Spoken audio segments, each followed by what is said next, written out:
বৰ্তমান সময়ত অসম চৰকাৰে অসমৰ গভ এমপ্লয়িজ আৰু পেঞ্চনাৰসকলৰ কাৰণে এটা হেল্থ কেয়াৰ স্কিম লৈ অহা হৈছে। তাকে কোৱা হৈছে মুখ্যমন্ত্ৰী লোক আৰোগ্য যোজনা। এই স্কিমৰ আণ্ডাৰত সকলো গভ এমপ্লয়িজ আৰু পেঞ্চনাৰসকলে মেডিকেল ট্ৰিটমেণ্টৰ কাৰণে ৰেম্বাৰ্ছ কৰিব পাৰিব। আৰু আপোনালোকে গম পাইছে যে বৰ্তমান সময়ত যিমানখিনি গভ এমপ্লয়িজ আছে তেওঁলোকক কম্পালচৰি কৰি দিয়া হৈছে এই স্কিমৰ আণ্ডাৰত ৰেজিষ্টাৰ কৰিবৰ কাৰণে। আৰু এই স্কিমত যেতিয়া ৰেজিষ্টাৰ কৰিব তেতিয়া তেওঁলোকৰ ফেমিলিজ আৰু তেওঁলোকে নিজেই যিমানখিনি মেডিকেল ট্ৰিটমেণ্ট হয়, যদি আপোনালোকৰ কিবা বেমাৰ আজাৰ হৈছে, মেডিকেলত গৈছে, মেডিকেলত যেতিয়া ট্ৰিটমেণ্টৰ যিমানখিনি খৰচ হয় সেই খৰচৰ মষ্ট প্ৰবেবলি এবাউট 60% এমাউণ্ট আপোনালোকে ৰিম্বাৰ্ছ কৰিব পাৰিব। আৰু সেইবাবে সকলো এমপ্লয়িজবিলাকে নিজৰ চেলেৰী কিছুমান এমাউণ্টৰ ছাবস্ক্ৰিপশ্যন কটোৱাৰ পাছতে নিজৰ চেলাৰী পায়। সেই ছাবস্ক্ৰিপশ্যন বিভিন্ন ধৰণৰ গ্ৰেড এমপ্লয়িজবিলাকৰ কাৰণে বেলেগ বেলেগ হয়। গ্ৰেড 1 এমপ্লয়িজৰ কাৰণে এই ছাবস্ক্ৰিপশ্যন হ'ব 500 ৰুপিজ, গ্ৰেড 2 কাৰণে 325 ৰুপিজ, গ্ৰেড 3 কাৰণে 225 ৰুপিজ আৰু গ্ৰেড 4 কাৰণে 125 ৰুপিজ। এই ছাবস্ক্ৰিপশ্যনবিলাক কটোৱাৰ পাছতে আপোনালোকে নিজৰ চেলাৰীবিলাক পাই আছে। এই স্কিমটো অহাৰ পাছত বা আপোনালোকে যেতিয়া এই স্কিমটো ৰেজিষ্টাৰ কৰিছে সকলোৱে গম পাইছে যে এইটো এটা মেডিকেল ট্ৰিটমেণ্টৰ কাৰণে স্কিম হয়, য'ত নেকি আপোনালোকে বা আপোনালোকৰ কোনোবা ডিপেণ্ডেণ্টে যেতিয়া মেডিকেল ট্ৰিটমেণ্ট ল'ব তাৰ পাছত যেতিয়া এপ্লাই কৰিব তেতিয়া কিছু এমাউণ্টত আপোনালোকে পইচাখিনি ঘূৰাই পাব বা ৰেম্বাৰ্ছমেণ্ট পাব। কিন্তু সেই পইচাখিনি ঘূৰাই পাবলৈ কাৰণে বা ৰেম্বাৰ্ছমেণ্টৰ কাৰণে এপ্লাই কৰিবৰ কাৰণে কি কৰিব লাগে বা কেনেকৈনো আমি এপ্লাই কৰিলে পইচাখিনি ৰেম্বাৰ্ছমেণ্ট পাম, এনেকুৱা চাগে বহুতো প্ৰশ্ন আপোনালোকৰ মাজত আহিব পাৰে। আৰু আপোনালোকৰ এই প্ৰশ্নটো উত্তৰ দিবলৈ বাবে মই আপোনালোকৰ মাজত এই ভিডিঅ'টো লৈ আহিছোঁ। গতিকে ভিডিঅ'টো লাষ্টলৈ চাব, একো স্কিপ নকৰাকৈ ভিডিঅ'টো লাষ্টলৈ চাব। আৰু ভিডিঅ'লৈ যোৱাৰ আগত আপোনালোকৰ মাজত এটা প্ৰশ্ন সুধিব বিচাৰিছোঁ, what is the full form of CGHS? আপোনালোকে যদি ভিডিঅ'টো ভালকৈ চাই ভিডিঅ'টোৰ মাজতে আপোনালোকক মই এই প্ৰশ্নটোৰ উত্তৰ দিম আৰু তেতিয়া আপোনালোকে ইয়াৰ উত্তৰটো গম পাই যাব। আপোনালোকে যেতিয়া মুখ্যমন্ত্ৰী লোক আৰোগ্য যোজনাৰ স্কিমৰ আণ্ডাৰত যেতিয়া ৰেজিষ্টাৰ কৰাৰ পাছত যেতিয়া আপোনালোকে লগ ইন কৰি চাব তেতিয়া আপোনালোকে এনেকুৱা ডেছবৰ্ড এখন দেখা পাব, য'ত নেকি প্ৰথমতে আপোনালোকৰ প্ৰফাইল দেখিব, তাৰ পাছত আপোনালোকে ৰেম্বাৰ্ছমেণ্টৰ ছেকশ্যন দেখিব, তাৰপৰা কেছ এডভান্সৰ ছেকশ্যন দেখিব। আজিৰ ভিডিঅ'ত অকল ৰেম্বাৰ্ছমেণ্টৰ কাৰণে কি ডকুমেণ্টছ লাগে তাৰ ওপৰত আলোচনা কৰিম। আৰু ৰেম্বাৰ্ছমেণ্ট কেনেকৈ কৰিব লাগে, কেছ এডভান্সমেণ্ট কেনেকৈ কৰিব লাগে সেইখিনিৰ ওপৰত যদি আপোনালোকে এটা ভিডিঅ' বিচাৰে মোক কমেণ্ট কৰি জনাব। আৰু এই চেনেলটোৰ লগত জড়িত হৈ থাকিব ছাবস্ক্ৰাইব কৰি, তেতিয়া আপোনালোকে মোৰ যদি নেক্সট ভিডিঅ' বনাওঁ তাৰ ন'টিফিকেশ্যন আপোনালোকে পাই যাব। এতিয়া চাওঁ, যেতিয়া আপোনালোকে ডেছবৰ্ডখিনি দেখা পালে এতিয়া ইয়াৰ পিছত ৰেম্বাৰ্ছমেণ্ট স্কিমত গ'লে আপোনাৰ বিভিন্ন ধৰণৰ ডকুমেণ্ট বিচাৰিব পাৰে।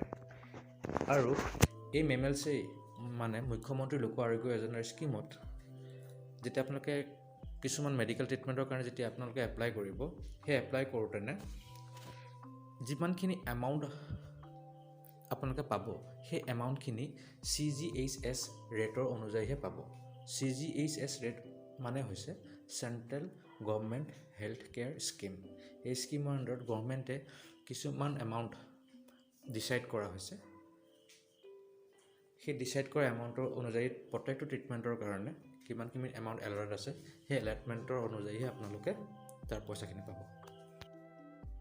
এইখন আপোনালোকে দেখা পাইছে, এইখন এখন CGHS লিষ্ট, য'ত বিভিন্ন ধৰণৰ বেমাৰক ধৰা হৈছে আৰু বিভিন্ন ধৰণৰ বেমাৰ্ছৰ কাৰণে ডিফাৰেণ্ট ৰেটছ আছে, যিটো NABH হস্পিটেল ৰেট আৰু নন NABH হস্পিটেল ৰেট ইয়াত এই দুটা ভাগত ইয়াক ডিফাৰেঞ্চিয়েট কৰিছে।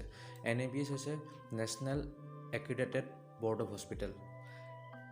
এইখিনি মেমেলছি অফিচিয়েলছবিলাকে যেতিয়া আপোনালোকৰ মেডিকেল স্পেচবিলাক চাব, তেওঁলোকে সেই হস্পিটেলৰ নামৰ অনুযায়ী NABHৰ আণ্ডাৰত পৰে নে নপৰে তেওঁলোকে নিজে ডিচাইড কৰি কি বেমাৰৰ কাৰণে আপোনালোকে ট্ৰিটমেণ্ট কৰিছে সেই ট্ৰিটমেণ্টৰ অনুযায়ী তাৰ এগেইনষ্টত যিমানখিনি এমাউণ্ট আপোনালোকে পাব লাগে তেনেকৈ কেলকুলেট কৰি আপোনালোকক দিয়া হ'ব। আপোনালোকে চিন্তা কৰিব নালাগে, মই এই ভিডিঅ'টোত ডেছক্ৰিপশ্যনত আপোনালোকক এই লিষ্টখন দি দিম আৰু যিমানখিনি ডকুমেণ্টছ আছে আপোনালোকক ডেছক্ৰিপশ্যনত লিংক কৰি দিম, আপোনালোকে তাৰপৰা PDF-খিনি ডাউনলোড কৰি ল'ব পাৰিব। আৰু যেতিয়া এই স্কিমৰ আণ্ডাৰত আপোনালোকে মেডিকেল ট্ৰিটমেণ্টৰ এমাউণ্টখিনি ৰেম্বাৰ্ছমেণ্ট কৰিব যাব, আপোনালোকক বিভিন্ন ধৰণৰ ডকুমেণ্টছৰ প্ৰয়োজন হ'ব। সেই প্ৰক্ৰিয়াৰ কি ডকুমেণ্টছ আপোনালোকক লাগিব পাৰে সেই ডকুমেণ্টছখিনি চাওঁ আহক। ডকুমেণ্টছ লাগিব আপোনালোকক এছেঞ্চিয়েল চাৰ্টিফিকেট, এছএছএন চাৰ্টিফিকেট বেলেগ একো নহয়, এটা ধৰণৰ আইটেম শ্বীট হয়। মই আপোনালোকক গোটেই ডকুমেণ্টছখিনি দেখাম, গোটেই আণ্ডাৰটেকিংছখিনি দেখাম, কি লাগে প্ৰথমে জানি লওক। এছএছএন চাৰ্টিফিকেটটো কি? এইটো এটা ধৰণৰ আইটেম শ্বীট হয়, য'ত যেনেকৈ ধৰি লওক আপোনালোকে যেতিয়া বজাৰ কৰিব যায়, কি লাগে, দালি লাগে কিমান এমাউণ্টত, চাউল কিমান এমাউণ্টত লাগে, পিঁয়াজ আলু, এটা আইটেম শ্বীট বনাই লৈ যায়, নহয় জানো? সেই আইটেম শ্বীটৰ অনুযায়ী কিমান এমাউণ্টৰ কোৱাণ্টিটি লাগিছে, কিমান এমাউণ্টৰ প্ৰয়োজন হ'ব, তেনেকুৱা ধৰণৰ এটা আইটেম শ্বীট নিচিনা বস্তু হয় এটা এছএছএন চাৰ্টিফিকেটখন, য'ত আপোনালোকৰ কি ধৰণৰ বেমাৰৰ ট্ৰিটমেণ্ট হৈছে, কি মেডিকেশ্যন ইমপ্ৰুভ হৈছে, কিমান এমাউণ্টৰ কোৱাণ্টিটিত লাগিছে, সেই তেনেকুৱা ধৰণৰ প্ৰত্যেকটো বস্তু সেই এছএছএন চাৰ্টিফিকেট থাকিব। সেইখন বস্তু আপোনালোকে ডাউনলোড কৰিবা। ডাউনলোড কৰাৰ পাছত মেডিকেলত আপোনালোকে তেওঁলোকৰ ফৰ্মখন ফিল আপ কৰি তেওঁলোকক চাইন লৈ আহিব লাগে। আৰু আণ্ডাৰটেকিংছত আপোনালোকক লাগিব এটা এমপ্লয়ী আণ্ডাৰটেকিং, যে তেওঁলোকে বেলেগ ধৰণৰ হেল্থ ইঞ্চুৰেঞ্চ ক্লেইম কৰা নাই, তেনেকুৱা ধৰণৰ আণ্ডাৰটেকিং লাগিব। আৰু যোন পেচেণ্ট হয়, সেই পেচেণ্টজনৰ যেতিয়া হস্পিটেলত এডমিট থাকে, তাৰ এটা ফটো, ভাল কোৱালিটিৰ ফটো থাকিব লাগিব। হস্পিটেলৰ পৰা ডিছচাৰ্জ হোৱা চাৰ্টিফিকেটখন লাগিব। বিভিন্ন ধৰণৰ মেডিকেল বিলছ আপোনালোকে প্ৰডিউচ কৰিব লাগিব। লগতে যোনখন মেডিকেলত আপোনালোকে দেখাইছে, সেই মেডিকেলৰ ৰেজিষ্ট্ৰেশ্যন চাৰ্টিফিকেট আপোনালোকে প্ৰডিউচ কৰিব লাগিব।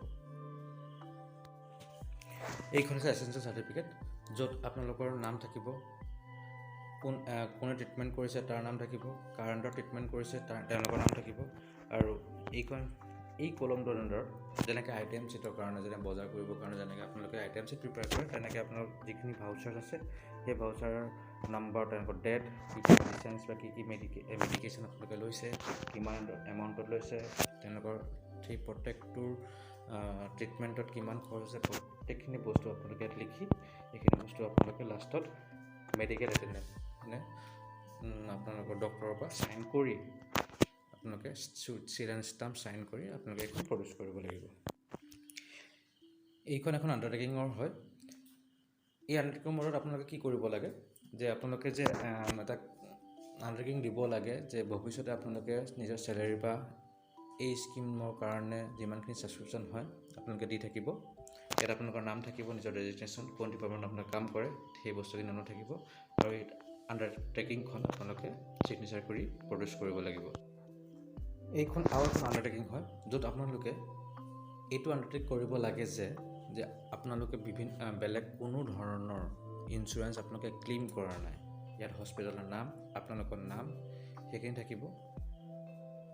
আৰু আপোনালোকে ইয়াত চাইন কৰি নিজৰ ডেজিগনেশ্যন, নিজৰ নাম, অফিচৰ ফুল এড্ৰেছ সকলো ধৰণৰ দি আপোনালোকে এইখনিও যেতিয়া আপোনালোকে ৰিএম্বাৰ্চমেণ্টৰ কাৰণে এপ্লাই কৰিব, তেতিয়া আপোনালোকে এইখনো প্ৰডিউচ কৰিব লাগিব।